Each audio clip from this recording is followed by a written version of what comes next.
On June 22, 1941, the earth shook from the Baltic Sea to the Black Sea as more than 3 million Axis soldiers surged across the Soviet frontier. It was the largest invasion force in human history. The code name was Operation Barbarossa. To many Germans, it was presented as a crusade against Bolshevism. To many Soviets, it became the Great Patriotic War. But in reality, it was something even darker, a war of annihilation. A war not merely for territory, but for racial domination, ideological destruction, and total extermination. What unfolded between Nazi Germany and the Soviet Union would become the deadliest theater of World War II, a conflict so savage, so immense, and so unforgiving that it redefined the meaning of total war. The roots of this cataclysm stretch back before 1941. When Adolf Hitler rose to power in 1933, he made no secret of his ambitions. In his worldview, Germany required Lebensraum, living space in the East. The lands of the Soviet Union were to become colonial territory for a racially purified German empire. The Slavic peoples, according to Nazi ideology, were to be enslaved, displaced, or eliminated. Meanwhile, in Moscow, Joseph Stalin consolidated power through terror, purges, and industrialization. Both regimes were totalitarian, brutal, and expansionist, yet they were bound together briefly by cynical pragmatism. In August 1939, the world was stunned when Germany and the Soviet Union signed the Molotov-Ribbentrop Pact. Publicly, it was a non-aggression treaty. Secretly, it divided Eastern Europe into spheres of influence. Poland would be carved apart. The Baltic states would fall under Soviet control. For Hitler, the pact ensured he could invade Poland without fearing a two-front war. For Stalin, it bought time to prepare for what he believed was an inevitable German betrayal. And betrayal came swiftly. After crushing France in 1940 and forcing Britain to stand alone, Hitler turned east. The invasion of the Soviet Union was not simply another campaign. It was the ideological centerpiece of Nazism. German soldiers were told they were fighting subhumans. Political commissars were to be executed. Jewish civilians were to be exterminated. This was not a conventional war governed by the laws of armed conflict. It was a genocidal crusade. When the attack began, it unfolded along a front nearly 1,800 miles wide. Three massive army groups advanced simultaneously. Army Group North drove toward Leningrad. Army Group Center smashed toward Moscow. Army Group South surged into Ukraine. The speed was staggering. Entire Soviet armies were encircled and destroyed within weeks. Hundreds of thousands of Red Army soldiers were captured in vast pockets at Bialystok, Minsk, and Smolensk. By the end of 1941, millions would be prisoners of war, many destined to starve in open-air camps. The Luftwaffe annihilated Soviet aircraft on the ground in the opening hours. Tanks sliced through defensive lines with terrifying precision. German commanders believed victory would come before winter. The Soviet Union, they assumed, was a rotting structure that would collapse under pressure. Early signs seemed to confirm it. Cities fell. Rail hubs were seized. Refugees clogged the roads in desperate flight eastward. But beneath the chaos, something else was happening. The Soviet state did not collapse, it adapted. Entire factories were dismantled and transported beyond the Ural Mountains. Civilians worked around the clock in freezing conditions. New armies were formed from shattered remnants. Stalin, stunned at first, refused to leave Moscow. In a pivotal moment, he addressed the nation and invoked not communism, but patriotism, calling on Russians to defend the motherland. As German forces approached Leningrad, one of history's longest and most horrific sieges began.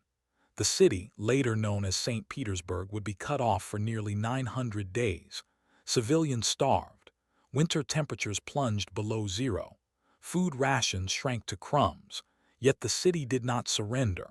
Over 1 million civilians would perish, many from hunger alone, but the German flag never flew over Leningrad. Further south, the fertile lands of Ukraine became killing fields. The invasion unleashed mobile killing squads known as Einsatzgruppen. These units followed behind the front lines, systematically murdering Jews, communists, and suspected partisans. At places like Babi Yar, tens of thousands were executed in mass shootings over the course of days. The Holocaust by bullets unfolded across the occupied territories. The war in the East was not separate from genocide. It was inseparable from it. By autumn 1941, German spearheads stood at the gates of Moscow. Panic gripped the capital. Government offices prepared evacuation plans. Yet as October rains turned roads into mud, the German advance slowed. Then came winter, earlier and harsher than expected. Engines froze, weapons jammed, soldiers lacked proper winter clothing. Frostbite spread. Meanwhile, fresh Soviet divisions, many from Siberia, counterattacked. They had trained for winter warfare. They knew how to fight in snow. The Battle of Moscow marked the first major strategic defeat of the German army in World War II. Blitzkrieg had failed to deliver decisive victory. The myth of invincibility was shattered. The war would not end in months. It would drag on in a spiral of escalating brutality. In 1942, Hitler shifted focus southward, targeting the oil fields of the Caucasus. Oil was the lifeblood of mechanized war. Without it, Germany could not sustain its armies. The campaign culminated in one of the most infamous battles in human history, the struggle for Stalingrad. The city on the Volga bore Stalin's name, and Hitler was determined to take it. The Battle of Stalingrad was urban warfare at its most savage. Buildings were reduced to rubble. Snipers hunted through shattered factories. Soldiers fought room by room, stairwell by stairwell. The Volga River ran red with blood. Reinforcements crossed under constant bombardment. Civilians were trapped in the ruins. It became a symbol for Hitler of prestige, for Stalin of defiance.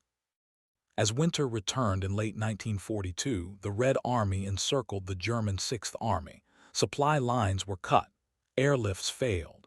Starvation and disease spread through frozen trenches. Despite desperate pleas from commanders, Hitler refused withdrawal.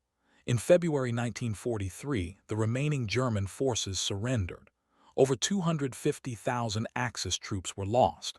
It was not merely a defeat, it was a catastrophe. From that point onward, the momentum shifted irreversibly.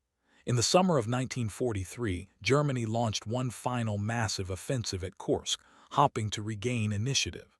It became the largest tank battle ever fought. Thousands of armored vehicles clashed in a storm of steel and fire, but Soviet defenses were deeply layered and meticulously prepared. German forces were halted, then driven back. After Kursk, the Wehrmacht would never again mount a major strategic offensive in the east. The Red Army advanced relentlessly westward. Cities like Kharkov, Kiev, and Minsk were liberated, often reduced to ruins. As Soviet troops pushed forward, they encountered the full horror of Nazi occupation: extermination camps, mass graves, destroyed villages. Entire communities had been erased. The scale of destruction hardened Soviet resolve. Revenge, as much as liberation, fueled the advance. By 1944, Germany was fighting on two fronts once more. In the West, the Allies had landed in Normandy. In the East, the Red Army launched Operation Bagration, a massive offensive that annihilated German Army Group Center. Hundreds of thousands of German soldiers were killed or captured. The road to Berlin lay open. But the brutality did not diminish as the war neared its end. As Soviet forces entered East Prussia and eventually Germany itself, atrocities occurred on all sides. Civilians fled westward in terror. Cities were bombed into rubble. The Eastern Front had consumed millions of lives, soldiers and civilians alike, and it ended in an atmosphere of vengeance and devastation. In April 1945, Soviet troops encircled Berlin. Street fighting erupted amid shattered buildings and burning streets. Hitler retreated to his bunker. The empire he had envisioned lay in ruins. On April 30, he took his own life. Days later, Berlin fell. On May 8, 1945, Germany surrendered unconditionally. The German-Soviet War had lasted nearly 4 years. It claimed an estimated 27 million Soviet lives and millions more German casualties. Entire regions were destroyed. The demographic scars would last generations. It was not only the largest military confrontation in history, it was arguably the most brutal. A war defined by starvation sieges, mass executions, scorched earth tactics, and industrialized death. And yet, from its ashes emerged a new global order. The Soviet Union emerged as a superpower. Eastern Europe fell under communist control. The Iron Curtain descended. The Cold War began. The struggle that started with Operation Barbarossa reshaped the 20th century and divided the world for decades. But to understand the German-Soviet War merely as a military conflict is to miss its true nature. It was a collision of ideologies that sought total domination. It was a war where surrender often meant death. It was a battlefield where civilians were targets, prisoners were starved, and mercy was rare. It stands as a grim reminder of how industrial power, racial hatred, and political extremism can combine to unleash unimaginable destruction. As 1941 turned into 1942, both Germany and the Soviet Union realized that this would not be a short campaign decided by maneuver alone. The war had evolved into something far more consuming, a struggle of production, endurance, and ideological will. Entire societies were mobilized. Factories roared day and night. Women replaced men on assembly lines. Children collected scrap metal. The front line was no longer just where soldiers clashed. It extended deep into the industrial heartlands of both empires. For Germany, the initial optimism of Operation Barbarossa began to erode. The Wehrmacht had inflicted catastrophic losses on the Red Army, but it had failed to deliver the knockout blow. Supply lines stretched across thousands of miles of devastated terrain. Rail gauges were incompatible. Roads turned to mud in spring and autumn. Horses, not trucks, hauled much of Germany's artillery. The myth of mechanized perfection concealed a logistical fragility that would become increasingly fatal. Meanwhile, the Soviet Union underwent one of the most astonishing industrial relocations in history. Under Stalin's orders, more than 1,500 factories were dismantled piece by piece and transported east beyond the Ural Mountains. Entire industrial complexes were reassembled in barren fields under primitive conditions. Workers lived in tents. Machinery ran before roofs were completed. Production resumed with almost unimaginable speed. Within a year, Soviet factories were outproducing Germany in tanks, artillery, and aircraft. One symbol of this industrial resurgence was the T-34 tank. Simple, rugged, and highly effective, it shocked German forces when first encountered. It sloped armor deflected shells that would have penetrated earlier Soviet models. Wide tracks allowed it to move through mud and snow where German panzers bogged down. The T-34 was not glamorous, but it was reliable, and it could be produced in enormous numbers. The war in the East was defined not just by vast tank battles and encirclements, but by starvation and deliberate destruction. German occupation policy was rooted in exploitation. Food was seized from Soviet territories to feed the Reich. The so-called Hunger Plan envisioned millions of Soviet citizens starving to death so that Germany could sustain its war effort. Entire villages were burned under anti-partisan sweeps. Civilians were executed in reprisal for guerrilla attacks. The lines between soldier and non-combatant blurred into oblivion. Partisan warfare intensified behind German lines. Soviet fighters, often peasants, escaped POWs or local communists, sabotaged railways, assassinated collaborators, and gathered intelligence. German reprisals were swift and savage. For every German soldier killed, dozens or even hundreds of civilians could be executed. Forests became battlefields of shadow and ambush. The occupation was a war within a war. In 1942, Hitler's strategic focus shifted south toward the oil-rich Caucasus. Control of oil fields at Maikop, Grozny, and ultimately Baku was considered essential for sustaining the German war machine. The plan, known as Case Blue, stretched German forces dangerously thin. Army Group South was split, one wing driving toward the Caucasus, the other toward the Volga River and the city that bore Stalin's name, Stalingrad. The struggle for Stalingrad was more than a military objective. It became psychological warfare. When German forces reached the outskirts in August 1942, the Luftwaffe bombed the city into rubble. Ironically, the destruction created ideal defensive terrain for Soviet forces.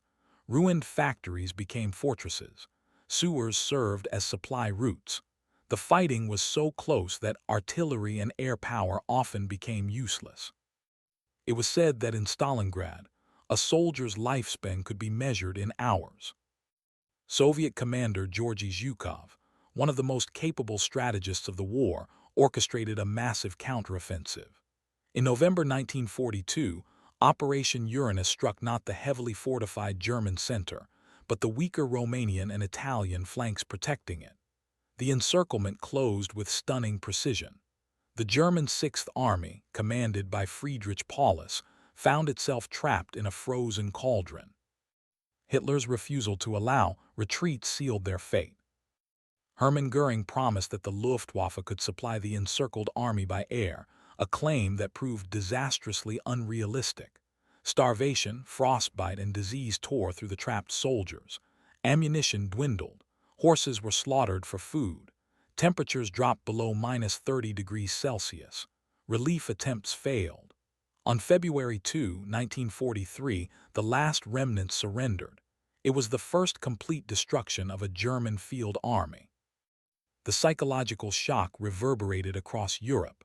For the first time, it was undeniable: Germany could lose. Yet the war's brutality did not diminish. In 1943, both sides prepared for what would become the largest armored clash in history, the Battle of Kursk. After Stalingrad, German commanders sought to pinch off a large salient in Soviet lines around the city of Kursk. The operation, codenamed Citadel, aimed to restore initiative. But Soviet intelligence had learned of the plan in advance. Defensive belts were constructed in depth, minefields, anti-tank guns, trenches layered mile upon mile. When German forces attacked in July 1943, they encountered a storm of resistance. At Prokhorovka, hundreds of tanks collided in close-range chaos. Dust, smoke, and fire consumed the battlefield. Machines rammed each other at near point-blank range. Losses were staggering. Kursk ended any realistic German hope of regaining strategic momentum in the east. From that summer onward, the Wehrmacht fought primarily defensive battles. The Red Army, growing in strength and experience, began pushing west in massive coordinated offensives. As Soviet forces advanced, they implemented scorched earth tactics of their own. Infrastructure was destroyed to prevent German reuse. Civilians suspected of collaboration faced harsh punishment. The liberation of Soviet territory exposed horrors that fueled a desire for vengeance. Entire Jewish communities had been annihilated. Prisoners of war had been starved in camps where survival rates were catastrophic. By 1944, the scale of Soviet offensives reached overwhelming proportions. Operation Bagration, launched in June, coincided with the Western Allies' Normandy invasion. It obliterated German Army Group Center in Belarus. Entire divisions were encircled and destroyed. German losses were immense, perhaps the greatest single defeat in their military history. The Red Army's method of warfare had evolved. Early war chaos gave way to coordinated combined arms operations. Massive artillery barrages preceded armored breakthroughs. Infantry followed closely behind tanks. Air support was synchronized with ground assaults. Soviet commanders had learned through bloodshed and experience. As they crossed into Poland and the Baltic states, the war entered its final, furious phase. Cities were reduced to skeletal ruins. Refugee columns stretched for miles. German civilians began experiencing the terror that Soviet populations had endured for years. The front was no longer distant. It was collapsing inward toward the Reich itself. By early 1945, Soviet forces were poised along the Oder River, less than 70 kilometers from Berlin. The last defenses of Nazi Germany were being assembled, elderly men, teenage boys, remnants of shattered divisions. The Soviet advance was relentless. Artillery pounded German positions with thunderous intensity. Bridges were forced under fire. The sky glowed red from burning cities. When the Battle of Berlin began in April 1945, it was a fittingly apocalyptic conclusion. Street by street, building by building, Soviet soldiers advanced against desperate defenders. The Reichstag became a symbolic objective. Snipers nested in ruins. Tanks fired at point-blank range down shattered boulevards. Civilians hid in basements as the city crumbled around them. On April 30, 1945, Adolf Hitler ended his life in his underground bunker. Days later, Berlin fell. The red flag was raised over the Reichstag. The war in Europe ended shortly thereafter, but its consequences would echo for decades. The German-Soviet War had consumed entire generations. It destroyed towns, erased cultures, and reshaped borders. It demonstrated how ideology, when fused with industrial power and totalitarian control, could unleash destruction on an unprecedented scale. It was a conflict where survival itself became a form of victory. And yet, even in its devastation, it forged a new geopolitical reality. The Soviet Union emerged dominant in Eastern Europe. Germany lay divided. The alliance of convenience between East and West dissolved into suspicion. The Cold War was already forming in the ashes of Berlin. The Eastern Front was not just the largest battlefield of World War II. It was its crucible, the place where the Nazi war machine was broken, at unimaginable human cost. By 1945, the German-Soviet War had consumed a scale of human life almost beyond comprehension. Entire regions were depopulated. Cities that had stood for centuries were reduced to skeletons of brick and ash. The Eastern Front was not simply the largest theater of the Second World War. It was the deadliest battlefield in human history. The Soviet Union alone lost an estimated 27 million people. Of those, roughly 8 to 11 million were soldiers.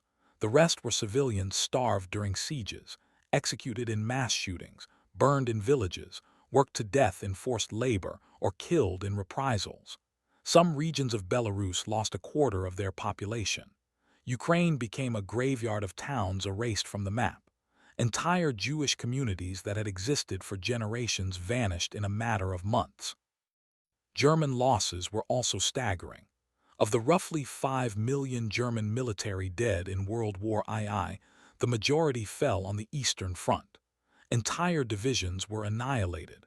Young men born in the early 1920s were nearly wiped out as a generation.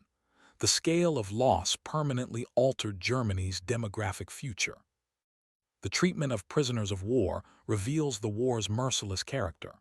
When German forces captured millions of Soviet soldiers in 1941 and 1942, they were herded into open-air camps with little shelter or food. Starvation was systematic. Disease spread unchecked. It is estimated that over 3 million Soviet POWs died in German captivity, one of the largest mass deaths of prisoners in modern history. When the tide turned, German soldiers captured by the Red Army also faced grim conditions. Many were marched east into labor camps. Harsh winters, malnutrition, and forced labor took a heavy toll. Hundreds of thousands would never return home. The cycle of brutality fed upon itself. The war in the East blurred all moral boundaries. Propaganda on both sides dehumanized the enemy. German soldiers were told they were fighting Asiatic hordes.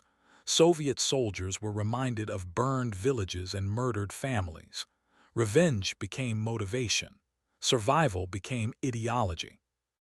Psychological warfare played a crucial role. Soviet propaganda framed the struggle as a sacred defense of the motherland, invoking history, culture, and national pride. The term Great Patriotic War was carefully chosen, linking the fight against Nazi Germany to Russia's historic resistance against Napoleon in 1812. It was not merely a communist struggle, it was a national crusade. On the German side, the war was portrayed as a civilizational battle against Bolshevism. The regime of Adolf Hitler insisted that defeat meant the destruction of Germany itself. As setbacks mounted, propaganda became increasingly detached from reality, promising miracle weapons and inevitable victory even as Soviet artillery thundered toward Berlin. The material destruction was equally apocalyptic. Soviet infrastructure suffered catastrophic damage. An estimated 70,000 villages and over 1,700 cities and towns were destroyed. Railways were torn apart. Farmland was scorched. Livestock slaughtered. Industrial regions lay in ruins. Reconstruction would take decades. Yet despite this devastation, the Soviet state emerged territorially expanded and politically strengthened. The Red Army's march west did not stop at Germany's pre-war borders. Eastern Europe fell under Soviet influence. Poland, Hungary, Romania, Bulgaria, and East Germany became satellite states. A new ideological divide cut across the continent. Winston Churchill would soon describe it as an iron curtain descending across Europe. The alliance between the Soviet Union, the United States, and Britain, born of necessity against Nazi Germany, rapidly dissolved into distrust. The seeds of the Cold War were planted directly in the soil of the Eastern Front. Germany itself became the physical embodiment of that division. The country was partitioned into occupation zones. Berlin, though deep within Soviet-controlled territory, was divided as well. In 1949, two German states formally emerged, West Germany and East Germany. The city of Berlin would remain a focal point of tension for decades. The German-Soviet War reshaped global power structures. Before 1941, the Soviet Union had been viewed by many as isolated and fragile. By 1945, it was one of two global superpowers. Its military prestige soared. Its ideological influence spread worldwide. Communist movements gained momentum across Eastern Europe and beyond. For Germany, defeat meant reckoning. The revelation of concentration camps and extermination sites forced a confrontation with the regime's crimes. The Nuremberg trials sought to establish accountability.